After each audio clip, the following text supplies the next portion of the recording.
one wrong question, and that's the unasked question. And so now that we have heard the music, perhaps you have a question that you'd like to ask about what you've just heard, and we invite you, uncensored, unedited, and unplugged, to ask now as the music still resonates in your ear. Yes, it's a water.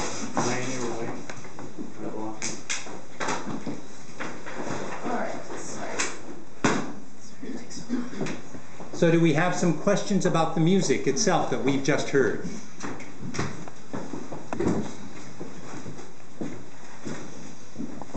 I guess I have. Yes, heartstrings. So when you're playing a piece, depending on what you're playing, how do you prepare yourself mentally and emotionally? Well, the first thing I do is take care of business and learn the piece, which is not a simple process. But I always try to the best of my ability to sound like the composer in question. So I'm not just playing like Karen Kaderavek all the time, but to try and find the voice of that composer, the sound world that composer occupied, and to channel the composer a bit.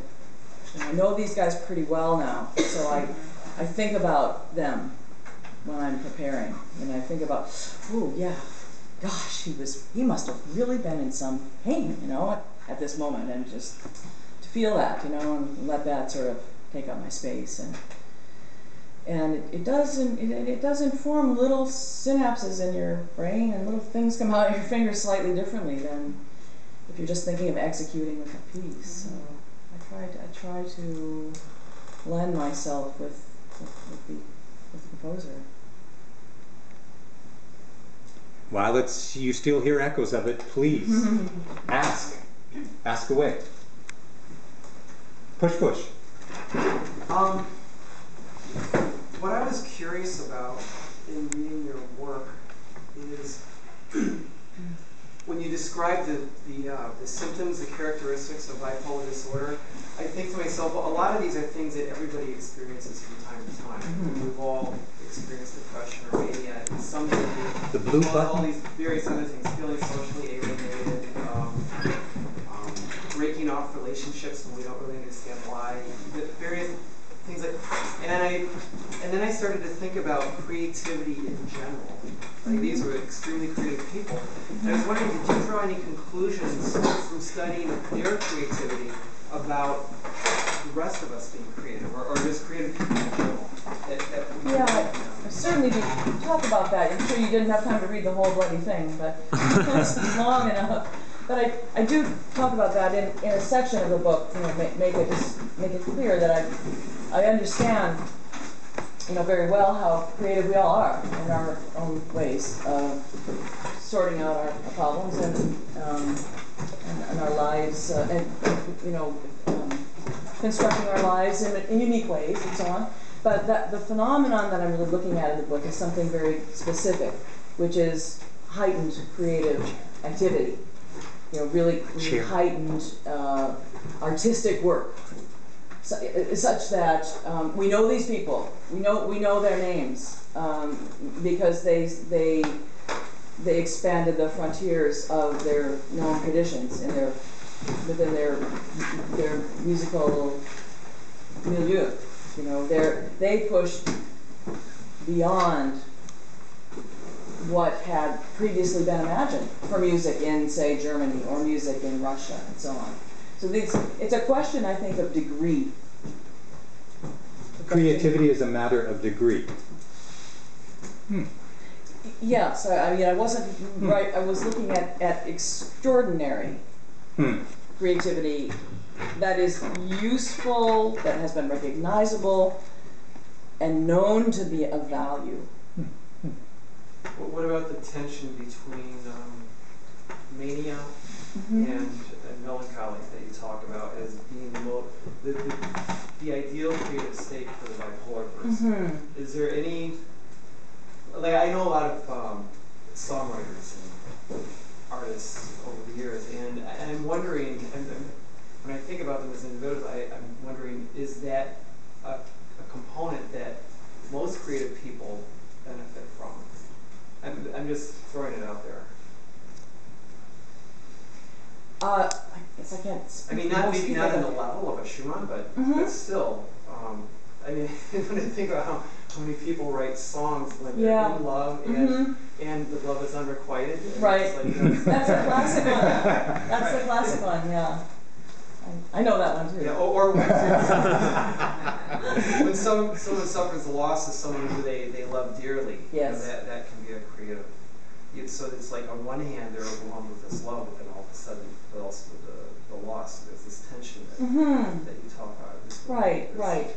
Yeah, I think as long as with the as I say, meaningful sadness, or, the meaningful sadness, not a sadness that just takes you down a road that's very dark and unproductive, but a sadness that helps you to organize your thoughts, a sadness that can bring you to some kind of table. As long as the creative tension that I talked about, the other component of that would need to be there for this window of opportunity to be really successful. And that would need to be, there would have to be some also present, some striving, some ambition, some anxiousness, something pulling the individual to want to write the song, to need, to hunger to write the song.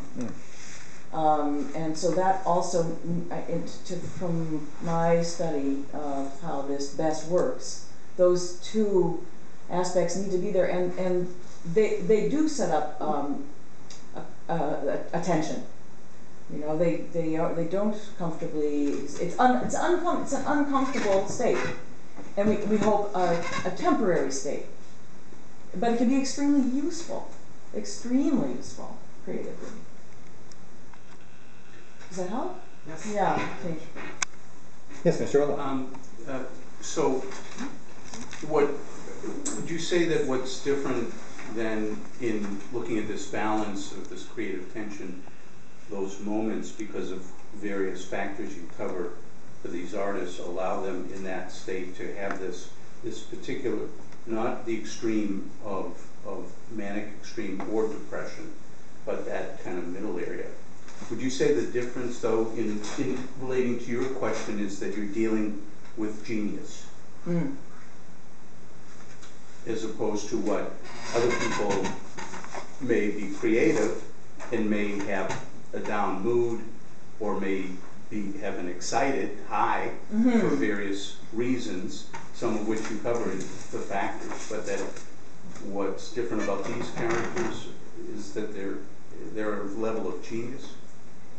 Yes, and I think that we shouldn't, I don't shy away from that word in the book. I think it's something that is very much a cultural phenomenon in the 19th century, the idea of genius. They torqued themselves into being geniuses, and they paid a price for that too.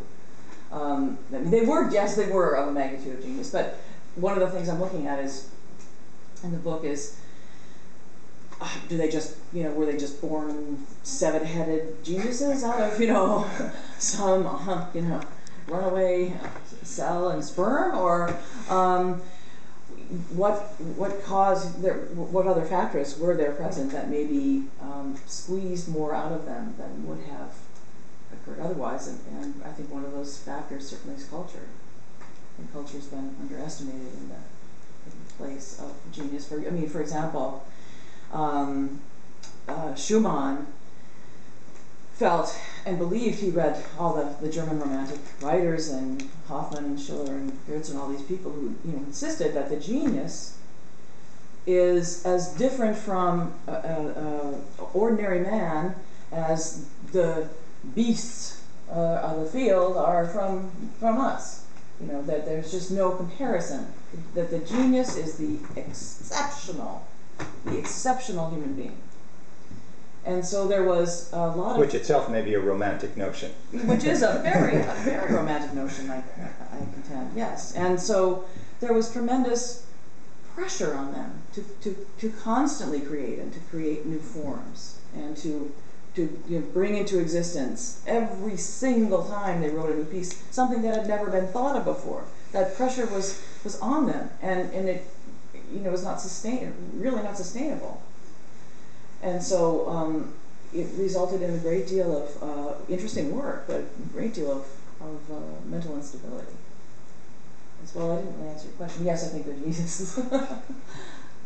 Yeah. Well, other questions? Yes, drummer. Question.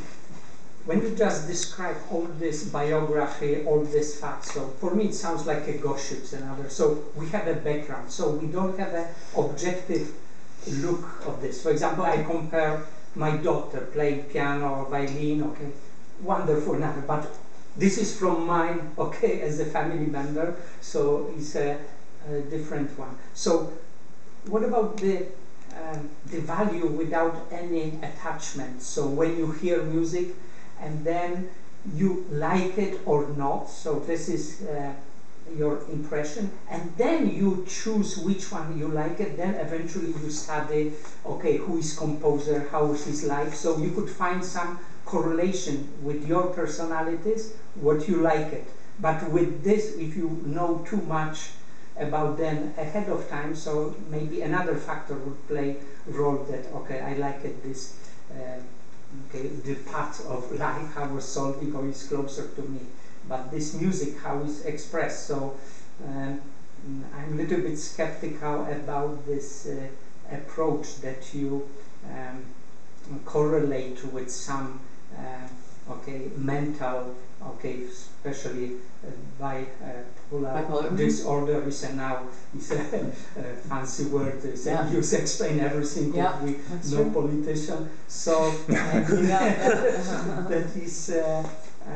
is a blurring with the value of the music. So when we too much attach this, and then it's some kind of stigma. When I look at it's scary to read the genius. Okay, they have a very difficult life. They have a struggling, and it's forcing for them to do it. But what do we know? It life without stresses, there will be death. We need it in every aspect. Yes. So a little bit more or less. But what I find is scary when you look at those. How much work, how much sacrifice. But it's another factor. This was like a catalyzer. It was otherwise none of them committed suicide. So with Mangos, another somebody filming him, he committed a few days after suicide. What I read in this, so it was helping them. Mingus? Yeah. This somebody. Schumann tried to commit suicide. No, but I mean the last one. This Mingus. Mingus, yeah. Somebody was filming him and he committed suicide soon after. No, it was the filmmaker committed. The filmmaker. Yeah. So somebody close. Yeah. But he was so much stressed. He had so many. He lost a partner, another, but he was still strong. So that was like a catalyzer.